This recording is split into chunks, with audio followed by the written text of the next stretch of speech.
নমস্কার। বাংলার বইঘর ইউটিউব চ্যানেলে আপনাদের সবাইকে স্বাগত। আমি উত্তীয় সেন। আজ আমি ঠাকুর রামকৃষ্ণদেবের কয়েকটি বাণী আপনাদের পড়ে শোনাবো। তার আগে ভিডিও শুরু করার আগে কয়েকটি কথা বলতে চাই। আমাদের আধ্যাত্মিক মার্গে বিভিন্ন রকমের কথার প্রচলন আছে, যেমন সমাধি কী, নির্বাণ কী, মোক্ষ কী, জীবাত্মা কী, পরমাত্মা কী, এই ধরনের বহু প্রশ্ন আমাদের মনে জাগে। কিন্তু আমরা সাধারণ মানুষ এই কথাগুলির বা শব্দগুলির উত্তর ঠিকমতো বুঝতে পারি না বা জানি না। তো সেই জায়গা থেকেই সব এই ধরনের বিষয়গুলো কিছুটা যাতে আমাদের জীবনে পরিষ্কার হয়ে যায়, আমরা যাতে সেই সমস্ত কথাগুলির অর্থ কিছুটা হলেও বুঝতে পারি, তো সেটি করতে গেলে আমাদের অবশ্যই ঠাকুর রামকৃষ্ণদেব, মা শারদা, স্বামী বিবেকানন্দ বা স্বামী অভেদানন্দ বা এই ধরনের যারা মহাপুরুষদের জন্ম হয়েছে আমাদের ভারতবর্ষের পবিত্র মাটিতে, তাদের কথাগুলি মেনে চলা উচিত বা তাদের কথাগুলি শোনা উচিত।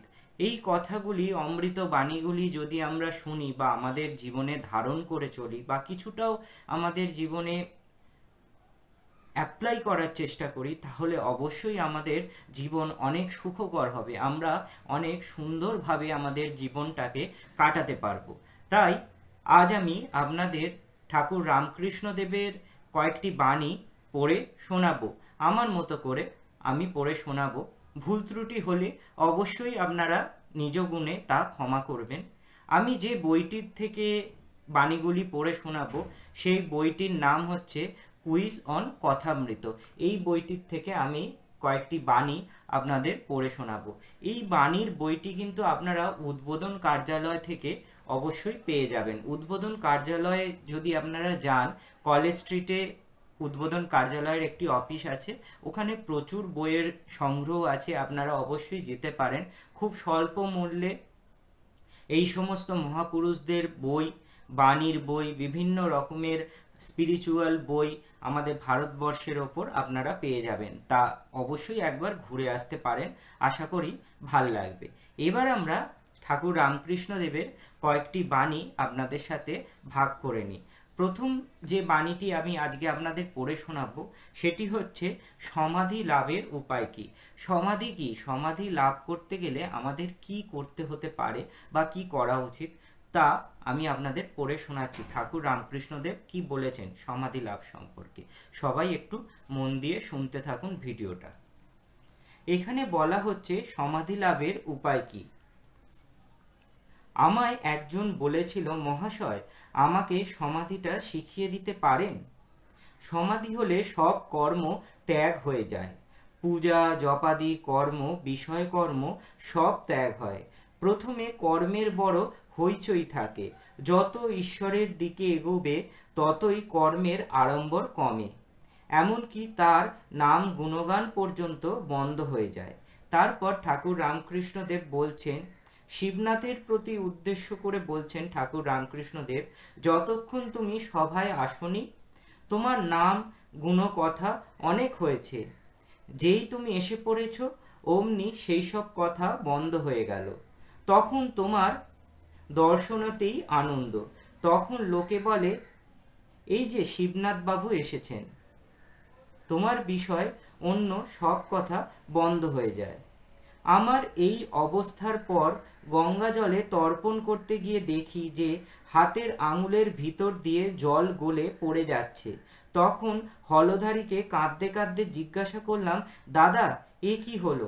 হলধারী বললে, একে গলিত হস্ত বলে।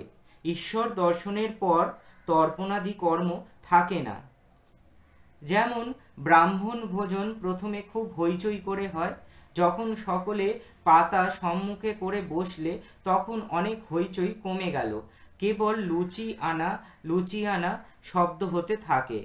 তারপর যখন লুচি তরকারি খেতে আরম্ভ করে তখন 12 আনা শব্দ কমে যায়। যখন দই এলো তখন সুপ সুপ সকলের হাস্য, সবাই হাস্য করলো এই কথাটা শুনে। সুপ সুপ করে শব্দ নাই বললেই হয়। খাবার পর নিদ্রা, তখন সব চুপ।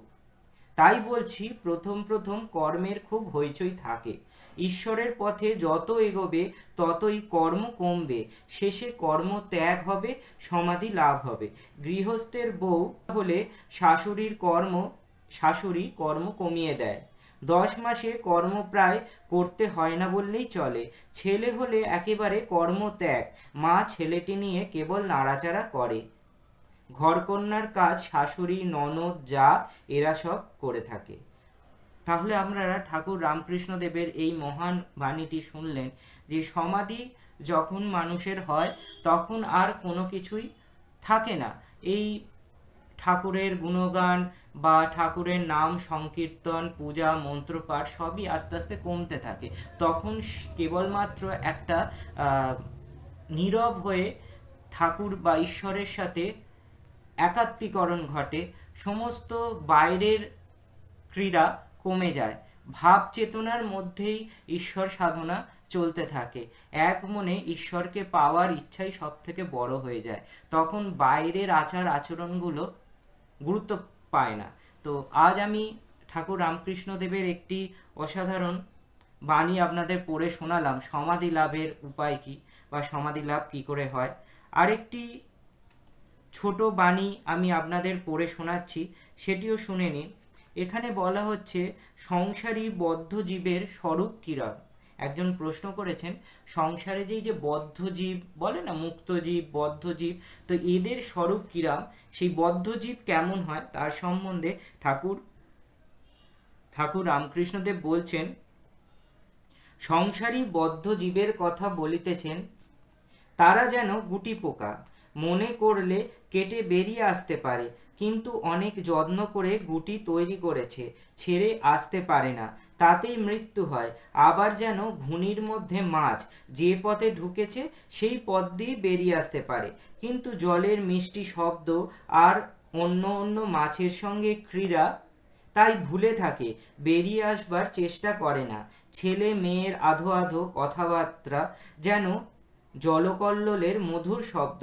মাছ অর্থাৎ জীব, পরিবারবর্গ, তবে দু একটা দৌড়ে পালায়, তাদের বলে মুক্ত জীব বা মুক্ত আত্মা। তার মানে এই বদ্ধজীব আর মুক্তজীবের পার্থক্য কি হলো? বদ্ধজীব হচ্ছে আমরা এই সংসারের মধ্যে আবদ্ধ হয়ে গেছি, স্ত্রী পুত্র সংসার, মাতা পিতার মধ্যে যে আমাদের সংসার চলে, সবসময় আমরা যে মায়া জালে আবদ্ধ হই, গাড়ি বাড়ি ঘর, এই আমারের মধ্যে যদি আমরা আবদ্ধ হয়ে যাই, তারাই বদ্ধজীব। আর মুক্তজীব হচ্ছে যারা এই সমস্তগুলোকে কাটিয়ে বেরিয়ে আসতে পারে, সব কিছুকে ছেড়ে তুচ্ছ করে অনন্তের পথে চলে যেতে পারে, বা কেবলমাত্র ঈশ্বর চেতনায় নিজেদেরকে নিয়োজিত করতে পারে, তাদেরকেই মুক্তজীব বলে। দেখলেন ঠাকুর রামকৃষ্ণদেব কত সহজ কথার মাধ্যমে আমাদের এত বড় একটা শিক্ষা দিয়ে গেলেন যে মুক্তজীব আর বদ্ধজীবের মধ্যে পার্থক্য কী। আশা করি এই ভিডিওটি আপনাদের ভালো লেগেছে। একটা অনুরোধ করব আপনারা ভারতবর্ষের কোন কোন প্রান্ত থেকে আমার এই বাংলার বইঘরের ভিডিও দেখেন তা অবশ্যই কমেন্ট করে আমাকে জানাবেন। এটি আমাকে বিশেষ করে, যেহেতু আমি বদ্ধজীব, আমাকে একটু অনুপ্রেরণা দেয় যে আমি আরও ভিডিও করার ইন্সপিরেশনটা পাই, আগ্রহটা পাই। তো এটি আমাকে একটু কমেন্ট করে জানাবেন। আমি চেষ্টা করব বাংলার বইঘরে ঠাকুর রামকৃষ্ণ দেব, মা সারদা, স্বামী অভেদানন্দ, স্বামী বিবেকানন্দ, এছাড়া আরও যে সমস্ত ঠাকুর রামকৃষ্ণ দেবের শিষ্যরা ছিলেন, মহান শিষ্যরা ছিলেন, আমি সবার বাণী, কথা, জীবনের ঘটনাগুলো আপনাদের পড়ে শোনাবার চেষ্টা করব বাংলার বইঘরের মাধ্যমে। এই ভিডিওগুলি চেষ্টা হবে যে যাতে আপনারা চেষ্টা করবেন যে যুবক যুবতীদের মধ্যে যতটা পারেন ছড়িয়ে দেওয়ার, কারণ এই কথাগুলো তাদের জানা খুব দরকার। আমাদের একটু চেষ্টা আমাদের কিন্তু জীবনে অনেক বড় বড় পরিবর্তন আনতে সক্ষম, এবং এনাদের যদি আমরা কথা মেনে চলি এই সমস্ত মহাপুরুষদের, তাহলে অবশ্যই আমাদের জীবন এক উন্নত পথে যেতে পারে, আমরা একটি সুন্দর জীবন আমাদের তৈরি করতে পারি।